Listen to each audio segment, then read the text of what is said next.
pahami dulu judul ini. Kalau tidak kita pahami, kacau.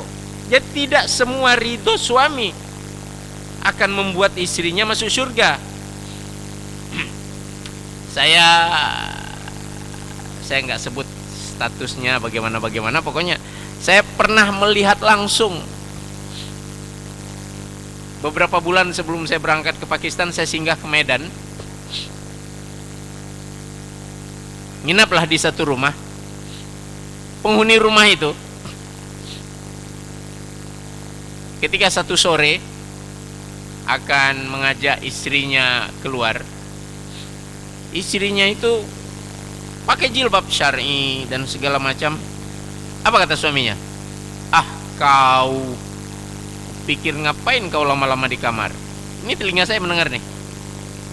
Tak susah kau kubonceng pakai sepeda motor kayak gitu. Ganti pakai jin aja, pakai kaos, pakai jilbab yang pendek-pendek itu aja. Nah, ini suaminya ridho kayak gitu. Ke surga apa istrinya kalau kayak begitu, kalau melaksanakan. Itu loh. Itu yang saya maksud. Jadi yang akan kita bahas di sini supaya nanti bahasanya tidak panjang lebar, suami maksudnya suami standar Islam gitu loh. Bahasa mudahnya gitu. Suami standar Islam, bukan asal suami.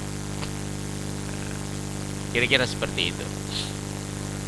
Kemudian ibu-ibu peserta daurah sekalian yang dirahmati Allah,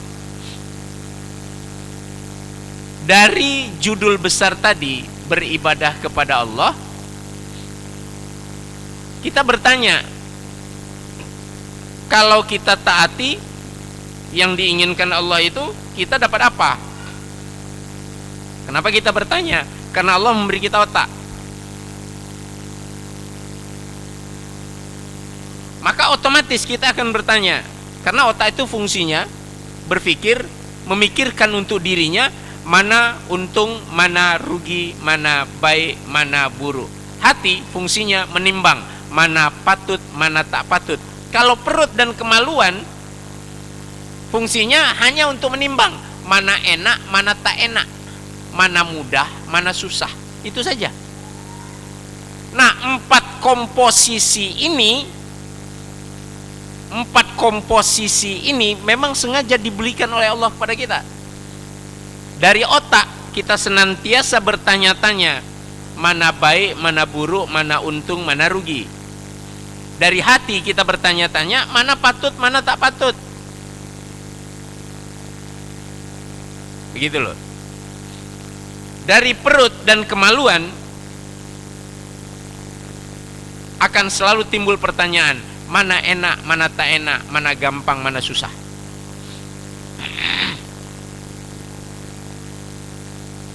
Lalu kita bertanya, lah kalau garis besarnya atau tujuan utamanya atau visinya adalah menghambakan diri kepada Allah, emang kalau kita sudah menghambakan diri kepada Allah, kita dapat apa? Nah, itu yang dijadikan judul kita, surga. Emang surga itu apa? Itu dulu kita batasi. Surga itu istilahnya nikmat tanpa batas, titik. Itu bahasa mudahnya. Jadi nggak nikmatnya sama sekali, nggak ada. Pokoknya nikmat tanpa batas, titik. Nah, kalau diterangkan panjang lebar, tidak ada begini, tidak ada begitu, tidak ada begini, tidak ada begitu, bagus sebenarnya. Tapi waktu kita hanya 45 menit. Jadi saya pendek-pendekkan saja tuh. Jadi kita akan mendapatkan apa? Mendapatkan nikmat tanpa batas. Apa yang kita nggak mau nggak dapat, apa yang kita mau pasti dapat. Titik. Itu yang nikmat tanpa batas. Apa yang kita nggak mau nggak bakal dapat tuh di surga, nggak akan didatangkan Allah. Yang didatangkan Allah, walahum ma tashtahi anfusuhum, dan mereka, bagi mereka apapun yang diinginkan oleh keinginannya, oleh diri mereka, mau apa dia dapat. Nah, itu ringkas ceritanya. Lalu kalau begitu, kira-kira ada nggak manusia, ada nggak makhluk yang bakal hidup di akhirat yang tidak mau untuk mendapatkan kenikmatan tanpa batas itu? Ada atau tidak? Itu pertanyaannya kan? Jawabannya pasti tidak ada. Jawabannya pasti tidak ada. Hatta iblis. Bahkan dalam satu riwayat yang dhaif, walaupun dhaif, tapi nampaknya bisa jadi betul. Dikatakan di zaman Nabi Musa, iblis datang kepada Musa. Hai Musa, kayaknya aku nyesel juga nih kalau harus membuking tempat di neraka. Saya sedang nggak nyindir Nikita Mirzani ya, enggak.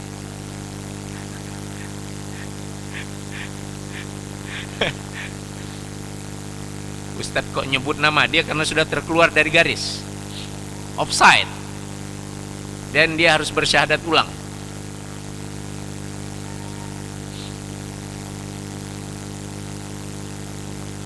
Kata Musa, jadi mau gimana? Coba tanya kepada Allah, kalau aku bertobat sekarang kira-kira diterima nggak tobatku? Musa kan kalimullah, bisa berbicara langsung kepada Allah. Maka Musa bertanya kepada Allah, langsung bertanya, ya Allah, ini hambamu ini pengen bertobat, Azazil ini pengen bertobat, kira-kira diterima nggak tobatnya? Allah jawab langsung tanpa perantaraan Jibril. Musa bilang sama dia, cari kuburan Adam lalu bersujud di situ, aku terima taubatnya.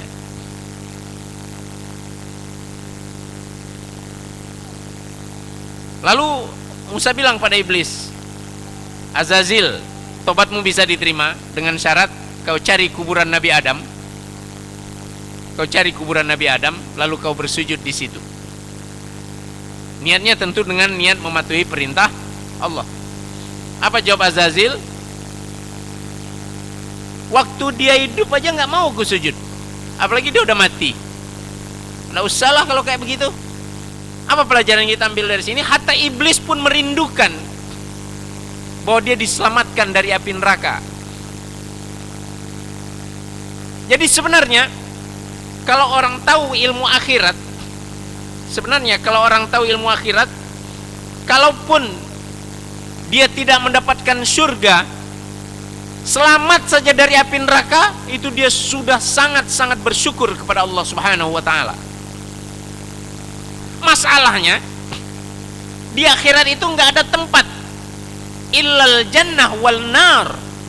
Di akhirat itu nggak ada tempat selain daripada surga dan neraka. Masalahnya itu. Makanya lihat doa kita, Rabbana atina fid dunya hasanah wa fil akhirati hasanah, ujungnya wa qina adzabannar. Lindungi kami dari api neraka. Tapi kan sudah ada doa di atas, wa fil akhirati hasanah, dan di akhirat mendapatkan hasanah, jelas itu surga. Ibu sekalian, masuk surga bukan jaminan terhindar dari api neraka. Kita pahami dulu itu. Masuk surga bukan jaminan kita terhindar dari api neraka. Sebaliknya, terhindar dari api neraka jaminan bahwa kita pasti masuk surga. Makanya sangat disayangkan ada orang-orang yang tidak mau menambah khazanah ilmunya dan tidak mau menambah ketaatan dan ibadahnya kepada Allah hanya dengan bermodal hadis Nabi, man mata, siapa yang mati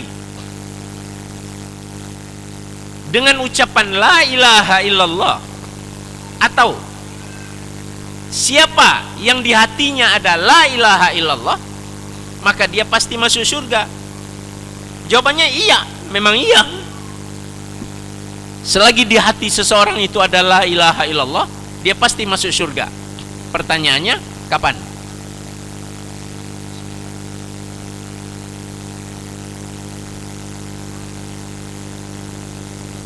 Apakah langsung atau ke neraka dulu? Di situ pentingnya daurah yang kita lakukan sekarang ini. Jadi kita pertajam yang dimaksud dengan ridho suami, tadi suaminya sudah kita bahas. Sekarang adalah surga istri, adalah surga yang langsung, surga tanpa singgah di neraka. Itu poinnya ibu-ibu sekalian. Oke, bicara judul sudah selesai. Waktu saya tinggal 25 menit. Lalu kemudian saya bawakan satu hadis yang amat sangat masyhur untuk mendapatkan surga langsung tadi, tanpa perlu singgah di neraka. Hadis ini datang dengan redaksi dan sanad yang bermacam-macam. Ada yang diriwayatkan oleh Imam Ahmad, ada yang diriwayatkan oleh Nasai, ada yang diriwayatkan oleh Tirmidzi, ada yang diriwayatkan oleh Imam Muslim, Abu Naim di dalam kitabnya Al-Hilyah. Qala Rasulullah sallallahu alaihi wasallam, ini yang membuat para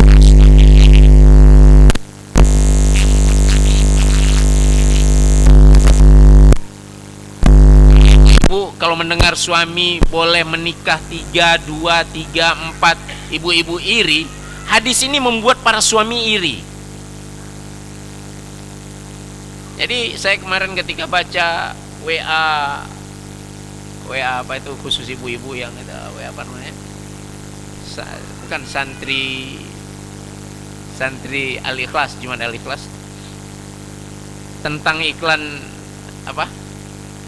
Daurah kita ini khusus ummahat ya. Saya senyum.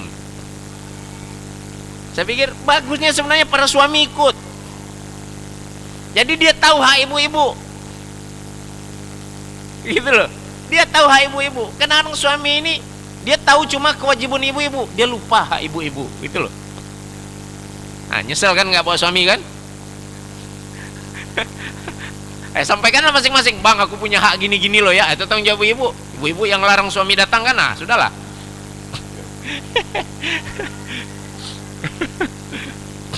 Oke, baik. Apa sih hadis yang membuat kami para laki-laki, kami para suami menjadi iri? Qala Rasulullah sallallahu alaihi wasallam an Abi Hurairah radhiyallahu anhu, innal mar'ata, sesungguhnya para wanita itu. Nah, batasannya nggak usah saya bahas lagi, sama dengan laki-laki tadi, artinya wanita-wanita beriman. Wanita-wanita beriman, maksudnya di sini adalah wanita beriman. Ini di dalam kaidah usul fikih, namanya al-am urida bihil khusus. Lafaznya umum, tapi maksudnya khusus. Lafaznya umum seluruh wanita, tapi maksudnya khusus wanita-wanita beriman. Ya, baik. Kalau mau memperdalam ilmu usul fikih, masuk pesantren lagi, atau buat program belajar ilmu usul fikih, nggak apa-apa. Kan sudah ada program ummahat santri Jumat Al-Ikhlas. Buat minta cari guru yang ngajar usul fikih, gitu loh. Ilmu penting itu. Baik, kita kembalikan kepada hadis tadi. Sesungguhnya para wanita itu idza shallat khamsaha, satu, dia sempurnakan aja sholat 5 waktu. Nggak usah tahajud, nggak usah duha, nggak usah syuruk, nggak usah tahiyatul masjid, nggak usah sholat sunat apapun, nggak usah. Nah, cukup jelas ya. Idza shallat khamsaha, khams, 5 saja, cuma 5. Wa shamat syahraha, dan dia jaga puasa Ramadan. Nggak usah Senin Kamis, nggak usah Yaumul Bid, nggak usah puasa Asyura, nggak usah puasa Tasu'a, nggak usah puasa sunat yang lain, nggak usah. Ramadan aja. Wa ahsanat farjaha, dia pelihara kemaluannya. Kemaluan ini berarti dia menjaga syahwatnya dan dia tidak membuat orang lain bersyahwat kepada dia, gitu loh. Itu kaitannya itu. 3 ya. Salat khamsaha, somat syahroha, ahsanat farjaha, terakhir wa ata'at ba'laha, dan taat kepada suaminya. Fal tadkhul min ayyi babil jannati sya'at. Dipersilakan masuk surga dengan memilih pintu mana yang dia mau. Surga itu ada 7 komplek, bukan 7 tingkat. Surga itu ada 7 komplek. Levelnya 100. Hadis riwayat Bukhari. Levelnya itu 100. Bukan tingkat 100, oh capek aku di atas, nanti angkat perabotnya susah. La ilaha illallah. Beda sama dunia. Levelnya 100. Yang paling tertinggi bernama Al-Wasilah, dan itu khusus untuk Rasulullah Muhammad sallallahu alaihi wasallam. Dan Al-Wasilah itu yang paling dekat dengan arsy-Nya Allah Subhanahu wa ta'ala. Kok bikin iri para suami, Bu? Sayalah nih. Ini kopiah ini aja nanti ditanya nih sama Allah nih. Ente punya kopiah berapa? Saya punya kopiah 10 ya Allah. Kopiah nomor 1 warna apa? Ente beli pakai uang apa? Ente pakai kemana aja? Kopiah nomor 2, kopiah nomor 3, nomor 4, 5, 6, 7, 8, 9, 10. Harta tuh. Ini saya pakai 2 cincin. Ditanya tuh. Ente punya 2 cincin? Iya ya Allah. Apa saja? Yang satu ini, satu itu. Yang satu dapat dari mana? Yang satu nemu ya Allah. Yang satu dapat dari mana? Yang satu dikasih ya Allah. Siapa yang ngasih? Ditanya tuh. Apalagi punya bini 4. Ini punya bini berapa? 4. Nomor 1 siapa? Si Anu. Yang kedua siapa? Si Anu. Kenapa ente kawin lagi? Tanya tuh. Ditanya. Harta, tanggung jawab, kullukum ra'in. Semua kalian adalah pengembala. Wa kullukum mas'ulun an ra'iyatih. Dan kalian akan ditanya tentang gembalaan kalian. Jadi semua yang berada di bawah kekuasaan suami itu adalah gembalaannya, dan dia akan ditanya. Bayangkan betapa lama kami para suami tunggang langgang menjawab di hadapan Allah Subhanahu wa ta'ala. Ibu-ibu, awwalu ma yuhasabu bil 'abdu yaumal qiyamati as-shalah. Periksa salatnya. Si Katiem itu periksa salatnya. Beres ya Allah. Puasanya gimana? Beres ya Allah. Setiap kali dia tidak berpuasa, dia qada dengan baik. Gimana? Kemaluannya aman? Aman ya Allah. Nggak pernah ditawarkannya secara murah, apalagi di medsos. Suaminya mana suaminya? Panggil. Suaminya, ya kadul ya Allah. Dul, ini dul. Ini binimu, iya ya Allah. Gimana? Oke ya Allah, berangkat ke surga. Begitu Bu. Begitu. Sia kadulnya, panjang cerita. Panjang cerita. Mulai dari baligh, tidak dapat bergerak kakinya sebelum dia menjawab. Umurnya, hartanya, masa mudanya ditanya semua. Ngiri nggak? Pantas nggak kami ngiri?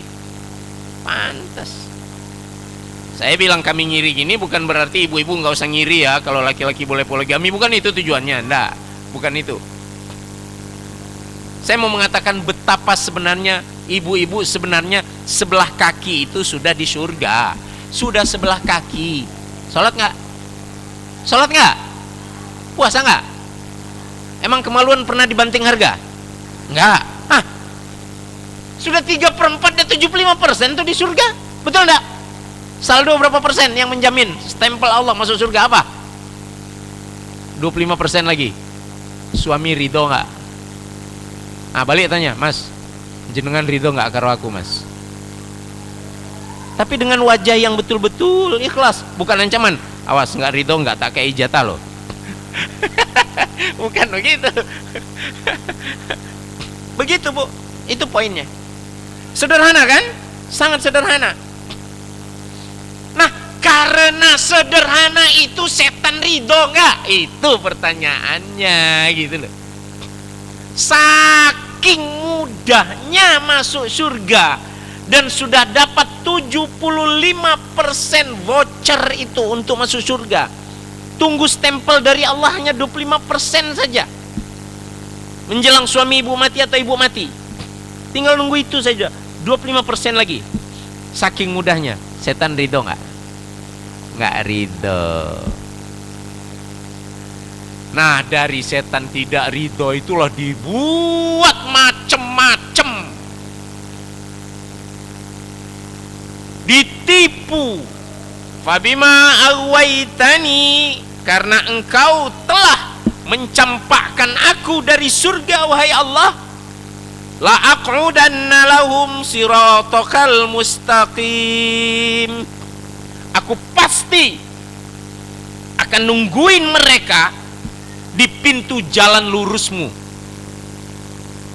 Maka macam-macam akan aku lakukan terhadap mereka agar mereka tidak ada yang masuk jalan lurusmu. Itu dia. Nah, itulah esensi daurah kita ini. Di antaranya untuk mengenal trik-trik setan dan tips-tips cara kita menghadapinya, sehingga ibu-ibu mendapatkan yang 25% itu. Lah, saya begitu semangat nyampaikan ini. Harapan saya 1, 2, 3, 4, 5, 6, 7 masuk surga semua insyaallah. Amin ya rabbal alamin. Ya, itu nanti kan ditanya, kau bisa begitu? Itu dulu orang tua tuh yang ngajar saya kayak gitu ya Allah. Dapat saya satu.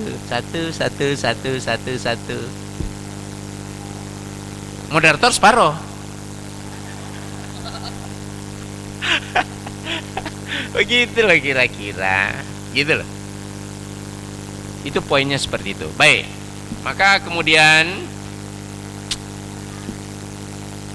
kalau begitu, apa yang harus dilakukan oleh wanita?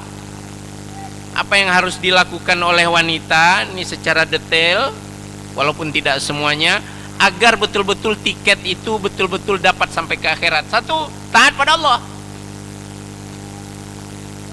Tadi diantaranya sudah saya sebut.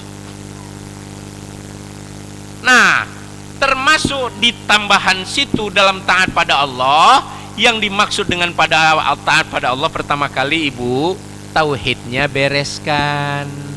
Gitu.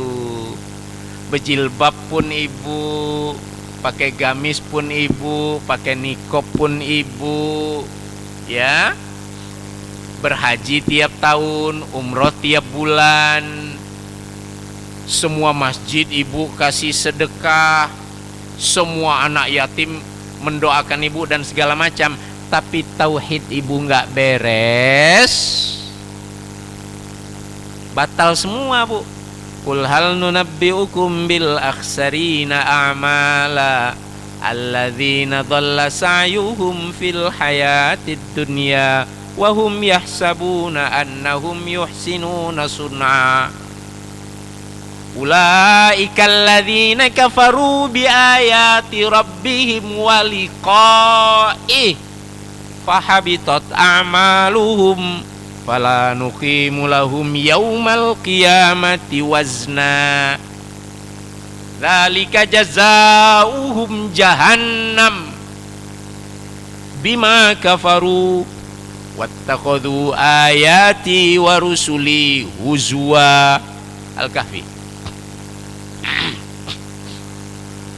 Muhammad bilang kepada umatmu, hei umatku, mau nggak kalian aku kasih tahu tentang orang yang di muka bumi tunggang tunggi, beramal, beribadah macem-macem, tapi mereka paling merugi di akhirat.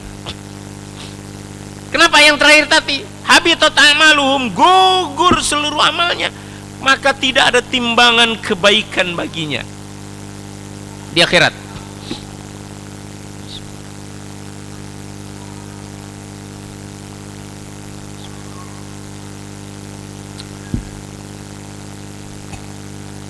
Hati-hati. Ketika tauhid berantakan, out semua. Nah, berantakannya tauhid itu yang paling utama adalah syirik yang memberantakkan tauhid. Macam-macam itu. Enggak di sini bahasanya. Bahasanya di pengajian Jumat siang. Jadi santri, harus daftar jadi santri. Daftarnya gratis kan? Oh, gratis. Jumat siang.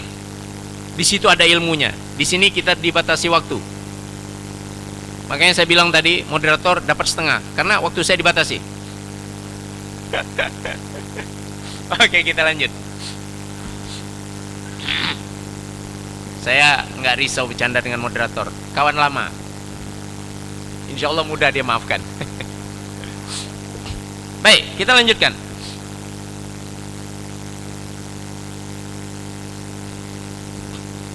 Yang kedua, menganggap anggapan-anggapan yang salah tentang Allah. Satu, menyekutukan Allah. Kedua, meyakini hal-hal yang sebenarnya tidak ada pada Allah tanpa ilmu. Itulah pentingnya menuntut ilmu. Selanjutnya tadi sholat, maka ilmuilah sholat. Sholatnya mboyo dibenahi. Jangan sampai kita sholat tapi nggak diterima. Nah, ringkas cerita begitu. Puasa, ilmui puasa. Pelajari betul-betul mana yang dituntunkan oleh Rasulnya, mana yang disuruh oleh Allah, mana yang dituntunkan oleh Rasulnya. Karena amal ibadah itu diterima dengan dua syarat. Satu, ikhlas. Dua, tepat sesuai dengan bimbingan dan tuntunan Rasulullah Muhammad Sallallahu Alaihi Wasallam. Salah satu nggak beres, nggak diterima. Ikhlas nggak sesuai tuntunan Rasul, salah, nggak diterima. Contoh mudah, ikhlas banget sholat subuh, tapi hari Minggu karena libur nggak ada kegiatan, sholat subuh 12 rakaat. Contoh mudah tuh, contoh mudah. Sebaliknya, sholatnya nyunah banget, puasanya nyunah banget, tapi bukan lillahi ta'ala. Walaupun usolli fardhu subhi, ujungnya lillahi ta'ala, tapi niatnya supaya dicoblos jadi bupati. Anggap betul tuh. Gitu loh kira-kira. Kemudian menutup aurat. Tetapi saya mau bilang, ibu, nutup auratnya harus lillah ya. Itu poinnya tuh itu. Nutup auratnya satu lillah. Jadi kalau nutup auratnya lillah, bukan untuk supaya aku kelihatan cantik, bukan supaya kelihatan berwibawa, bukan supaya kelihatan elegan, bukan supaya kelihatan anggun alias angsa gunung. Enggak. Lillah. Ya Allah, aku pengennya nggak nutup aurat ya Allah, panas ya Allah, tapi karena engkau suruh aku patuh ya Allah. Itu loh. Maka mulai sekarang benahi itu. Yang bernikob segala sengaja pilih nikob yang warnanya gimana gitu. Nah, gitu ya. Tubu ilallah taubatan nasuha. Yang bergamis tiap bulan harus ganti gamis. Karena pengajian hari Jumat warnanya harus hijau, pengajian ini warnanya harus merah, pengajian ini warnanya harus pink, kalau pergi ke pesta warnanya harus merah, ini dan segala macam. Tidak betul, salah itu, harus lillah. Tapi kan ini kan permulaan, oke, tidak apa-apa, paling tidak saya ngasih tahu harus berubah. Jadi ibu-ibu juga jangan salahkan. Ada tetangga yang baru hijrah, baru tobat, mulai belajar bergamis, bernikob, tapi masih suka yang fashion. Tidak apa-apa, jangan langsung katakan, apa kau nih? Lebih baik nggak usah hijrah, lebih baik nggak usah. Oh salah, lebih baik nutup lah. Dibukanya tergoda suami ibu, mana lebih baik? Ayo. Nah kan? Itu loh. Gitu. Ya, alhamdulillah. Kemarin rambut Indomimu masih kelihatan, sekarang sudah nutup. Bagus. Bagus. Gimana Kak? Aku kelihatan cantik. Cantik. Apalagi kalau jam 12 malam. Saat orang lain semua tidur, kelihatan sekali kau cantik. Karena nggak ada yang lihat. Gimana Kak? Kira-kira penampilanku sekarang? Lebih beria. Dipuji dulu. Sambil terus diajak pergi taklim. Nah, kalau sudah pakaian cantik kayak gini, dilengkapi dengan nuntut ilmu. Ayo, taklim kita. Kita belajar, bla bla bla. Sambil kita doakan. Jangan dikondem, hantam. Hijrah, ica, ini bid'ah. Ini begini, begitu, dan segala macam. Biarkan aja dulu. Sambil kita bimbing. Nah, kemudian yang paling berat lagi, ya, yang paling berat lagi di dalam nutup aurat ini, nutup auratnya sudah iya, tapi masih suka pakai parfum, salah lagi. Ya, oke, saya ringkaskan. Ini artikel saya tinggalkan, nanti bisa difotokopi kalau diperlukan, minta kepada panitia. Kemudian satu syaratnya adalah taat pada Allah, dua taat pada suami. Taat pada suami, diantara taat pada suami poinnya apa? Ibu-ibu, kalau taat pada suami itu intinya bikin suami suka. Di antara hadis yang dibacakan oleh moderator tadi seperti itu. Yang kalau ibu mati suami ridho. Jadi bikin suami suka, ridho itu suka. Dan diantara suami suka itu, mbok yao kalau di depan suami itu kelihatan cantik, jangan bebedak dingin aja kerajo tuh di rumah. Di rumah ketiak nggak pernah dibersihkan, muka bebedak dingin, kemban yang paling buruk yang dipakai. Tapi kalau teman suami mau datang, bang, jilbab yang abang belikan kemarin kemana bang? Astagfirullahaladzim. Itu tuh. Jadi justru berhias, minta, habis ini minta, bang, belikan aku alat kosmetik yang termahal, yang harganya 7,5 juta itu bang. Kau ngaji tabarruj, aku bukan tabarruj jahiliyah, aku mau berhias di hadapanmu sayang. Alamak, nggak ada pun dia duit, ngutang dia bu. Mau tidur pakai minyak wangi, ini mau tidur balsem. Minyak kayu putih, minyak tawon, di tengkuk balsem, di lutut minyak tawon, di punggung minyak kayu putih, di kening koyo. Allahu Akbar. Suami langsung, mana bantal guling tadi? Langsung gitu bu. Iya. Makanya pilih suami itu dulu. Nah ini ibu-ibu mungkin sudah terlambat ya. Ini adik-adik, anak-anak ibu-ibu kasih tahu. Pilih suami itu, jangan yang kira-kira jengkeli. Gitu loh kira-kira. Kita lanjutkan, panjang bahasannya. Waktu udah habis. Waktu udah habis kan? Nah, saya nggak ngeliat, saya ngeliat sana waktu udah habis. Saya minta perpanjang 5 menit. Kalau nggak dikasih saya keluar.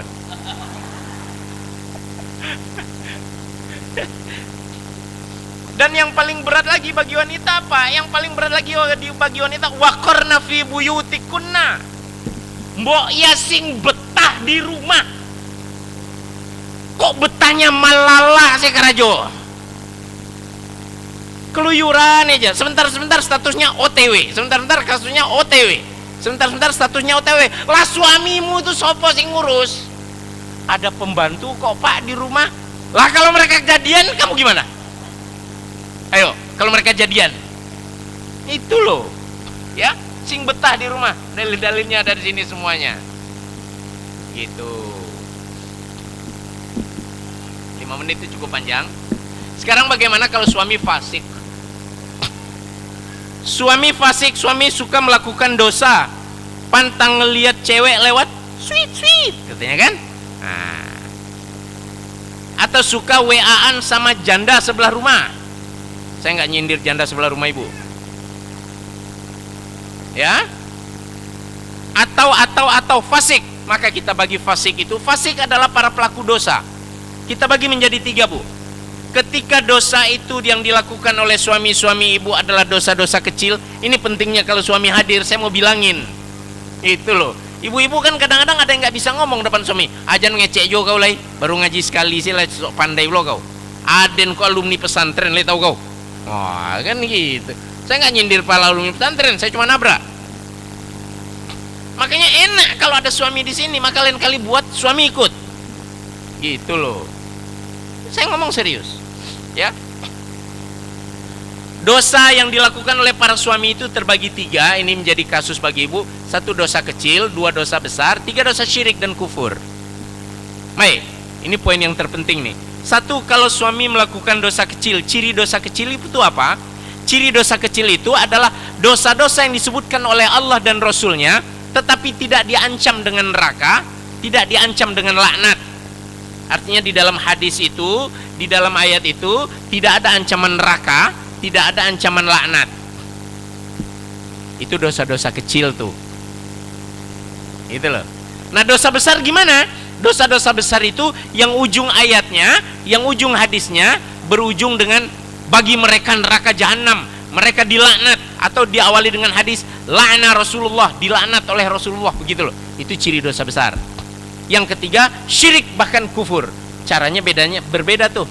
Kalau suami ibu cuma suka melakukan dosa kecil-kecil, tahap pertama yang harus ibu miliki sabar. Sabar dulu. Itu dulu. Itu modal paling utama. Yang kedua, minta kepada Allah. Jangan minta kepada ustadz. Nanti ketemu dengan ustadz yang di dalam fi qulubihim marad, di dalam hatinya ada penyakit, ibu kemudian cantik pula di mata ustadz itu, dikipasnya ibu supaya bercerai, supaya dia masuk, gitu loh. Saya ngomong serius, terjadi banyak. Bahkan bukan sekadar ustadz, kiai, itu loh. Datang ibu-ibu curhat, padahal cuma masalah bahwa suaminya cuma kurang perhatian pada anak, karena ibunya yang datang itu agak licin jidatnya, ngomongnya pun agak begini-begini. Datang pula setan ke hati sang kiai, sang ustadz, mulai bla bla bla, bu nasihat, ya sudah kalau tidak tahan minta cerai. Hati-hati, jadi minta dulu kepada Allah. Yang ketiga, sabar, berdoa. Yang ketiga, kasih nasihat, mas, jangan gitulah sama anak, itu kan kewajiban sampean, masa pelit betul. Anak sudah SMA minta jajan dikasih 2.000 untuk seminggu. contoh jangan gitulah, kasih nasihat, bla bla bla. Tidak juga mempan dikasih nasihat, minta tolong kepada pihak ketiga dari keluarga suami yang dia hargai, entah ayahnya atau ibunya atau kakaknya atau siapapun. Jangan temannya, malu dia. Ini langkah-langkah selanjutnya. Masih juga seperti itu, ibu bersabar, minta. Kalaupun mau minta cerai, mintanya kepada Allah. Ya Allah, aku tak tahan menghadapi suami kayak gini, pisahkan aku darinya. Jangan minta kepada dia, karena dosanya tidak termasuk dosa besar. Kalaupun dosa besar, lakukan 4 langkah itu. Lakukan 4 langkah itu, ditambah terakhir, ibu punya hak untuk minta pisah. Dia berzina misalnya, dia selingkuh misalnya, dia mabuk, dia berjudi, ibu punya hak untuk minta bercerai darinya. Walaupun kalau ibu, tapi itu langkah terakhir ya, itu langkah terakhir. Walaupun ada tips dari ulama, lihat dosa besarnya itu itu berpengaruh kepada surga ibu atau tidak. Artinya ibu bakal terbawa-bawa atau tidak. Dia sering meninggalkan sholat, dan ujung-ujungnya ibu pun terbawa-bawa untuk meninggalkan sholat, segera minta cerai. Dia sering tidak puasa, dan ujung-ujungnya berbahaya kepada ibu dan anak-anak ibu juga jadi tidak puasa, segera minta cerai. Begitu. Jadi lihat dampaknya. Ada dosa besar juga, berzina, berselingkuh. Misalnya kan, selingkuh ya, bukan kawin lagi, selingkuh, berzina. Itu tidak berpengaruh langsung kepada ibu, kecuali kalau ibu yakin wanita yang diselingkuhinya itu adalah pelacur atau lonte yang punya penyakit AIDS. Itu akan berbahaya pada ibu, segera minta cerai. Nah, kalau syirik, segera minta cerai. Seandainya waktu bertobat sudah diberikan kepada dia dan dia tetap tidak mau, siapa bilang ini syirik? Ini adalah salah satu usaha. Sudah iqamatul hujjah istilahnya, dia masih ngeyel, you, me, and